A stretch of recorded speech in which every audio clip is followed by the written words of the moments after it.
और केस जो है खुला हुआ लफ्ज के ऊपर आएगा। इनको अदा करना में इसको बगैर खींचे बगैर झटका दिए मारूफ पढ़ना है।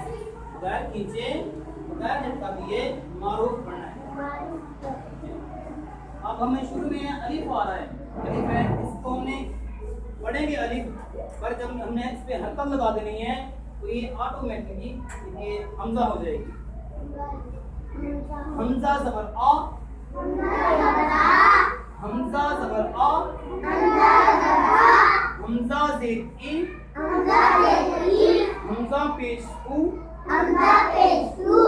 आ ई उ। हमजा ज़बर आ, हमजा ज़ेर ई,